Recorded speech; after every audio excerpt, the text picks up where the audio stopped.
जय हिंद मित्रों, 10 अत्वादी शो के खास बुलेटिन त्रिकोण का चौथा कोण में आप सभी का स्वागत है। जैसा कि हम आपको बार बार बताते हैं, त्रिकोण का चौथा कोण हमारा राजनीतिक मंच है, जिसमें हम आपको वह सच दिखाने का प्रयास करते हैं जो प्राय दिखाई नहीं देता।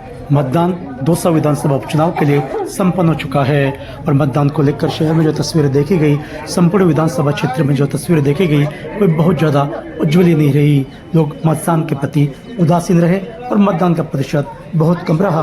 पिछली बार जहां 74.20% मतदान हुआ था, उससे इस बार 11.90% मतदान कम हुआ है, जो कि चिंताजनक विषय है। लगभग 60.30% वोटिंग हुई। यह 2023 के चुनाव के मुकाबले 11.90% कम है। कांग्रेस और बीजेपी की यहाँ सीधी 200 विधानसभा उपचुनाव पुलिस पर्यवेक्षक गुरुदेव चंद्र शर्मा पहुंचे। संस्कृत कॉलेज, आनंद शर्मा स्कूल और वाटर वर्क्स के मतदान केंद्र पर किया निरीक्षण। बुधवार सुबह लगभग 11 बजे पुलिस पर्यवेक्षक गुरुदेव चंद्र शर्मा निरीक्षण के लिए पहुंचे। वे अपने निरीक्षण के दौरान संस्कृत कॉलेज के मतदान केंद्र, वाटर वर्क्स के मतदान केंद्र और आनंद शर्मा के मतदान केंद्र पर पहुंचे और वहां का निरीक्षण किया। इस अवसर पर उन्होंने व्यवस्थाओं को देखकर उपस्थित अधिकारियों को आवश्यक दिशा निर्देश भी दिए। उनके साथ 200 कोतवाल भी मौजूद रहे और पुलिस का जाब्ता और बेड़ा भी मौजूद रहा। उन्होंने भी इन मतदान केंद्रों का निरीक्षण करते हुए सारी व्यवस्थाओं को बड़े गौर से देखा और जहाँ आवश्यक हुआ वहाँ आवश्यक दिशा निर्देश दिए थे। जैसा कि पता है कि 200 विधानसभा उपचुनाव के लिए 2,46,020 कुल मतदाता थे। इनमें से 1,53,278 मतदाताओं ने अपने मताधिकार का प्रयोग किया है। ये कुछ लाइनें आप देख सकते हैं जो कि पीजी कॉलेज में कुछ समय के लिए लगी थी, लेकिन यह भी ज़्यादा नहीं थी, ऐसे नहीं थी जैसे कि प्राय उपचुनाव या आम चुनाव के दौरान हम देखते रहे हैं। मतदान को लेकर लोगों में उत्साह नहीं था। जितने भी मतदाता आए उनमें से अधिकांश वही थे जो प्रजातंत्र के बारे में बेहद जागरूक है। वो लोग जो मतदान करने के लिए आने चाहिए, घरों से निकलने चाहिए, उस गति से, उस स्पीड से लोग अपने घरों से नहीं निकले।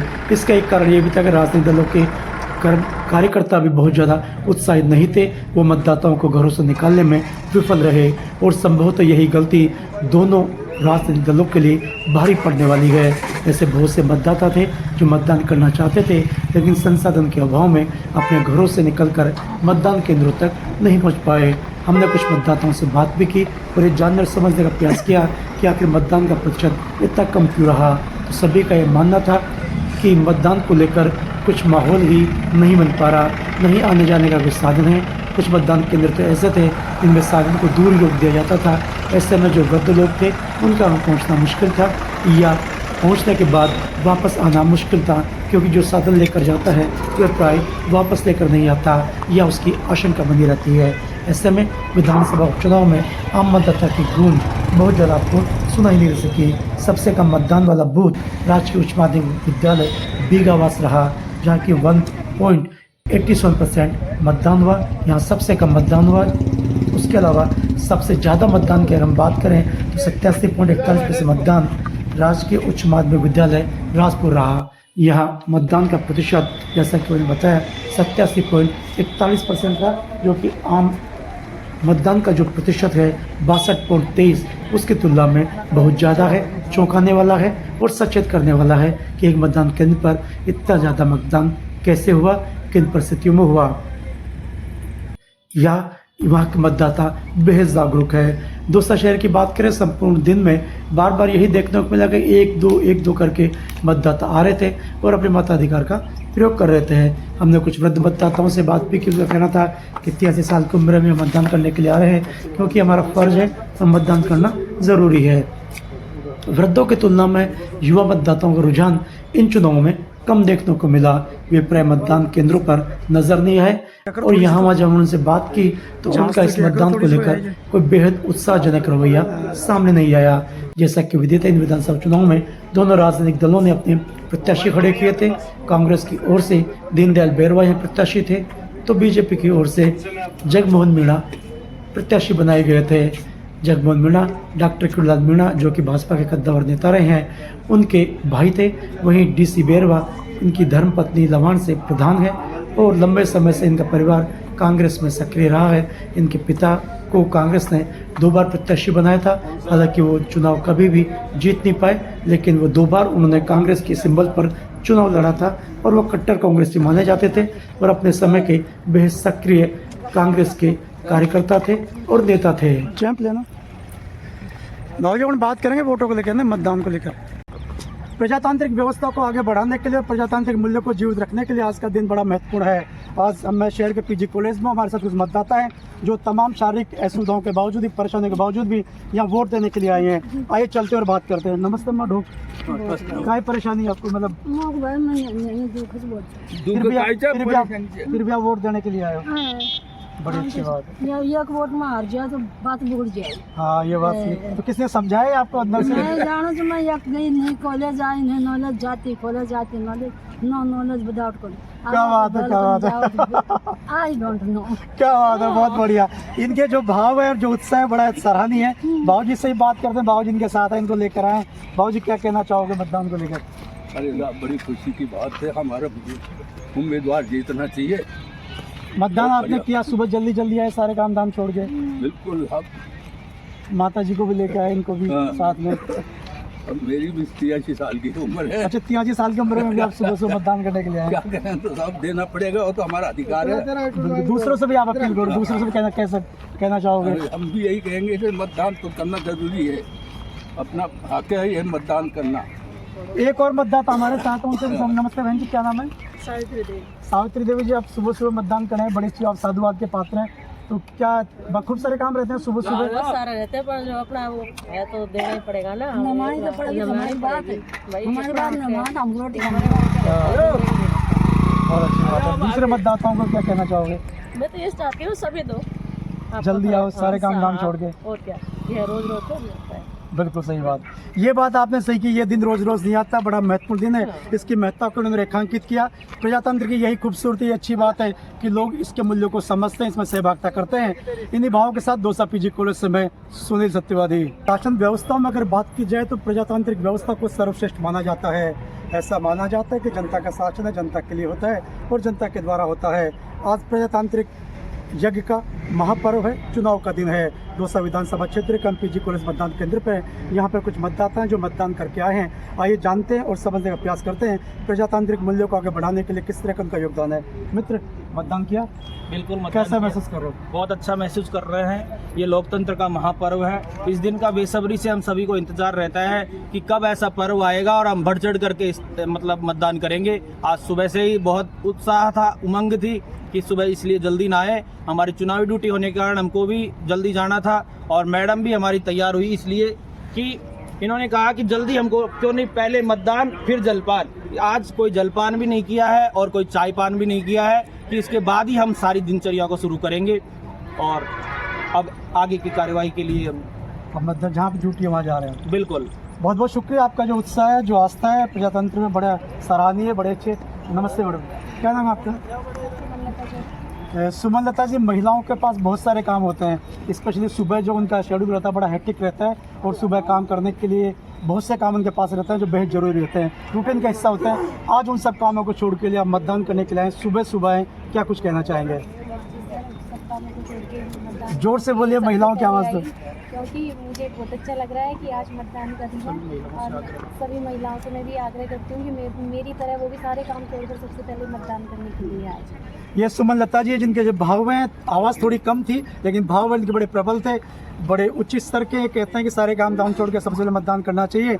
अगर प्रजातांत्रिक मूल्यों को, प्रजातांत्रिक व्यवस्थाओं को आगे बढ़ाना है तो सभी को इस प्रजातांत्रिक महायज्ञ में सहभागिता करनी चाहिए और सबसे पहले मतदान करना चाहिए। दौसा पीजी कॉलेज मतदान केंद्र से मैं सुनील सत्यवादी।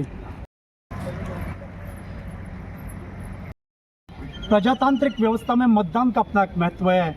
मतदान दिवस को महापर्व के रूप में देखा जाता है और ऐसा माना और समझा जाता है कि अगर हम मतदान करते हैं तो प्रजातांत्रिक व्यवस्था में हमारी भूमिका को बेहतर ढंग से निभाते हैं।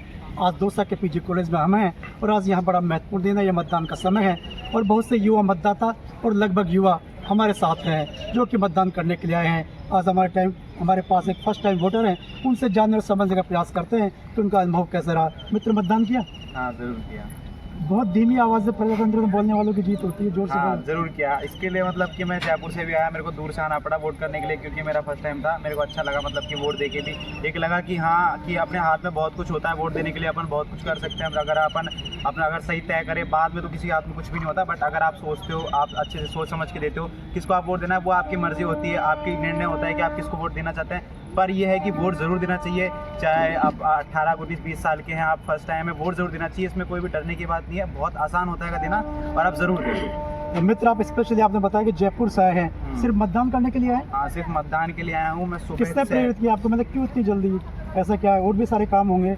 बहुत सारे काम थे, पर ज़रूरी ये काम भी है, मतलब परिवार वालों ने बताया कि वोट देना भी ज़रूरी है, और मतलब ज़रूरी मतलब कोई बोले नहीं तो भी ज़रूरी है ये चीज़, क्योंकि इससे अपना ये होता है कि अपन देश में रह रहे हैं तो अपने को पता रहना चाहिए कि अपनी भी कोई वैल्यू है, तो इसे वोट ज़रूर देना चाहिए। मित्र, जो मतदान की भूमिका को और प्रजातंत्र में मतदान करना चाहिए, इस बात को रेखांकित कर रहे थे, और उन्होंने बताया भी कि सारे जरूरी काम छोड़ के जयपुर से स्पेशली आए हैं। इनकी प्रजातंत्र के प्रति जो आस्था है निस्संदेह सराहनीय है। एक और मित्र हमारे साथ, उनसे जानना समझ। मित्र, पहले भी दिया हुआ वोट आपने तो? यस, कैसा लग रहा है? बहुत अच्छा लग रहा है। प्रजातंत्र में वोट देना चाहिए, ये अपना अधिकार भी है, और एक वोट की कीमत क्या होती है तो हम लोग को अच्छे से पता है। ये वोट से काफ़ी हार जीत हुई है, तो वोट देना चाहिए। बिल्कुल, आपकी बात एकदम सही है। सभी को मतदान करना चाहिए, और सबसे पहले करना चाहिए, ताकि दिन भर के बाकी सारे कामों को आप आराम से कर सकें। उसके लिए कहीं रुकना नहीं पड़े, आपको सोचना नहीं पड़े। एक और मित्र हमारे साथ है। मित्र, मतदान वोट दिए? Yes sir. तो जल्दी आगे आप और भी सारे काम होंगे, उन सबको छोड़ के आप मतदान करने के लिए आए? इंटरेस्टेड है मतदान करने में। लोकतंत्र के महापर्व में मतदान करना बहुत ज़रूरी है। एक वोट का भी बहुत वैल्यू होती है मतदान में, और लोकतंत्र का महापर्व है, इसमें मतदान को बहुत करना अनिवार्य है। प्रजातंत्र को जीवित रखने के, प्रजातंत्र को आगे बढ़ाने के लिए इस तरह की आस्था, इस तरह का विश्वास, इस तरह के यकीन प्रजातांत्रिक वैल्यूज में रहना चाहिए। हमारे साथ एक आदरणीय है, इनसे जानने समझने का प्रयास करते हैं। नमस्ते बाबू जी। नमस्ते। आप सुबह सुबह वोट देने आए तो सारे कामों को छोड़ के आए हैं? हाँ जी, वोट तो देने चाहिए। हाँ, तो घर पे रूटीन के सारे कामों को, उन सबको आपने आप छोड़ा है, वोट देने के लिए हाँ आए। जी, और बाकी लोगों से क्या कहना चाहेंगे? हम तो ये कहते हैं सब वोट दो, और जल्दी दो, जल्दी आके हाँ, दो। जल्दी दो, जल्दी आप मतदान आप क्या कहना चाहोगे, बताओ? जल्दी से जल्दी। शहरी मतदाताओं के बारे में हम धारणा ये रहती है कि मतदान को ज़्यादा वरीयता नहीं देते, बहुत से जरूरी कामों को करने में लगे रहते हैं। लेकिन आज पहली बार पीजी कॉलेज में हम देख रहे हैं, और हमें लग रहा है कि शहरी मतदाता भी मतदान के प्रति खासे उत्साहित हैं, और वो मतदान कर रहे हैं। सुबह सुबह जल्दी आ रहे हैं, अपने मताधिकार का प्रयोग कर रहे हैं, और अपने दायित्व का निर्वहन कर रहे हैं। एक और मित्र हमारे साथ हैं जो समझते हैं। इनको मित्र, वोट दिया? कैसा लगा आपको? पहले भी किया? बाकी लोगों से क्या कहना चाहोगे? आपको लगता है सीधे उठ के मतदान करने ही आए हो? और क्या, मैं तो ये कहना चाहूँगा, शादी बाद में पहले वोट देखे हो गए। कई लोग शादी में गए हुए हैं, वो काम पहले ये काम ये बड़ी अच्छी बात है कि मित्र सारे काम धाम छोड़ गए। एक और मित्र हमारे साथ है जो चश्मा लगा रखा है, और चश्मा जय बुद्धिमत्ता का प्रतीक होता है, जो माना जाता है। जो चश्मा लगाते हैं लोग पढ़ाकू होते हैं, ज़्यादा जिम्मेदार होते हैं, ज़्यादा उत्तरदायी होते हैं। मित्र, पहली बार किया मतदान? दूसरी बार किया। तो सुबह सुबह आप मतदान करने के लिए वैल्यू बहुत ज़्यादा समझते हैं अपने सिस्टम की। बाकी लोगों से भी क्या कहना चाहोगे? मतदान अपना अधिकार है, उसको सबसे पहले अपना ये वाला दायित्व पूरा करना है। बड़ी अच्छी बात है। युवा मतदाताओं की जब इस तरह की भावना परिलक्षित होती है, तो कहीं न कहीं ये लगता है कि प्रजातांत्रिक वैल्यूज़ की आगे विस्तार बड़ी तेज़ी से हो रहा है, और लोग इन वैल्यूज़ को बड़ी तेज़ी से समझ रहे हैं। पहले जब कभी हम पूछते थे युवा मतदाताओं से, वो कहते थे भाई साहब वोट देने से भी क्या हो जाएगा, या टाइम मिला तो दे देंगे। लेकिन इस थ्योरी में, इस धारणा में, इस अवधारणा में परिवर्तन आ रहा है, और युवा मतदाता न केवल मतदान कर रहे हैं, बल्कि सारे कामों को छोड़कर सबसे पहले आके वोट कास्ट कर रहा है। उनकी प्रजातांत्रिक वैल्यूज़ में आस्था और गहरी होती जा रही है। इन्हीं भावों के साथ शहर के पीजी कॉलेज से मैं सुनील सत्यवादी। मतदान को लेकर युवाओं में नजर आया भारी जोश। हॉस्टल बिल्डिंग पर लगी मतदाताओं की लाइन। दौसा में विधानसभा उपचुनाव के लिए मतदान शुरू होने के बाद मतदाताओं में भारी उत्साह देखा गया। फर्स्ट टाइम मतदाता में भी इसको लेकर खासा उत्साह और उल्लास नजर आया। शहर की आगर रोड स्थित हॉस्टल बिल्डिंग पर मतदाताओं की लंबी कतार देखी गई। यह मतदाताओं से बात करने पर उन्होंने कहा कि मतदान को लेकर उन्हें भारी उत्साह है, और उनका मन था कि सबसे पहले वो मतदान केंद्र पर जाएं और सबसे पहले मतदान करने वालों में वे शुमार हों। इसी को लेकर वे सुबह जल्दी मतदान केंद्र पर पहुंच गए हैं और मतदान कर रहे हैं। मतदान करने से पूर्व सभी प्रपत्र की जांच की गई और उचित आईडी होने पर उन्हें मतदान केंद्र के लिए अंदर भेजा गया। मतदान के लिए महिला पुरुष सभी का उत्साह और उल्लास देखने वाला था। सुबह 8:30 बजे से ही मतदाताओं की कतार यहाँ नजर आई। प्रजातांत्रिक व्यवस्था को आगे बढ़ाने के लिए, प्रजातांत्रिक मूल्यों को जीवित रखने के लिए आज का दिन बड़ा महत्वपूर्ण है। आज मैं शहर के पीजी कॉलेज में, हमारे साथ कुछ मतदाता हैं जो तमाम शारीरिक असुविधाओं के बावजूद भी, परेशानियों के बावजूद भी यहाँ वोट देने के लिए आए हैं। आइए चलते और बात करते हैं। नमस्ते मैडम, क्या परेशानी है आपको? मतलब फिर भी आप वोट देने के लिए आए हो, बड़ी अच्छी बात है। एक वोट में हार जाए तो बात बिगड़ जाए। हाँ ये बात सही। तो किसने समझाया आपको अंदर से? मैं जानो तो मैं एक गई नहीं कॉलेज आई नहीं, नॉलेज जाती कॉलेज जाती, knowledge no knowledge without college. क्या बात है, क्या बात है। I don't know. क्या बात है, बहुत बढ़िया। इनके जो भाव है और जो उत्साह है बड़ा सराहनीय है। बाबूजी से ही बात करते हैं, बाबूजी इनके साथ है, इनको लेकर आए। बाबूजी क्या कहना चाहोगे मतदान को लेकर? अरे बड़ी खुशी की बात है, हमारा उम्मीदवार जीतना चाहिए। मतदान आपने किया, सुबह जल्दी जल्दी आए, सारे काम धाम छोड़ के? बिल्कुल। अब माता जी को भी लेके आए, इनको भी साथ में। अब मेरी भी 83 साल की उम्र है। अच्छा 83 साल की उम्र में भी आप सुबह सुबह मतदान करने के लिए आए? क्या करें, तो सब देना पड़ेगा, वो तो हमारा अधिकार है। दूसरों से भी आप अपील करो, दूसरों से भी कैसे कहना चाहोगे? हम भी यही कहेंगे कि मतदान तो करना जरूरी है, अपना हक है ये मतदान करना। एक और मतदाता हमारे साथ हैं, उनसे भी नमस्ते बहन जी, क्या नाम है? सावित्री देवी। सावित्री देवी जी, आप सुबह सुबह मतदान कर रहे हैं, बड़ी अच्छी, आप साधुवाद के पात्र हैं। तो क्या खूब सारे काम रहते हैं सुबह सुबह? बहुत सारे रहते हैं, पर जो अपना वो है तो देना ही पड़ेगा ना। नमानी तो पड़ेगी, हमारी बात है, हमारी बात नमाज, हम रोटी और अच्छी बात है। दूसरे मतदाताओं को क्या कहना चाहोगे? मैं तो ये चाहती हूँ सभी दो जल्दी आओ, सारे काम धाम छोड़ के। और क्या, ये रोज रोज तो मिलता है। बिल्कुल सही बात। ये बात आपने सही की, ये दिन रोज रोज नहीं आता, बड़ा महत्वपूर्ण दिन है। इसकी महत्ता को उन्होंने रेखांकित किया। प्रजातंत्र की यही खूबसूरती, अच्छी बात है कि लोग इसके मूल्यों को समझते हैं, इसमें सहभागिता करते हैं। इन्हीं भावों के साथ दौसा पीजी कॉलेज से मैं सुनील सत्यवादी।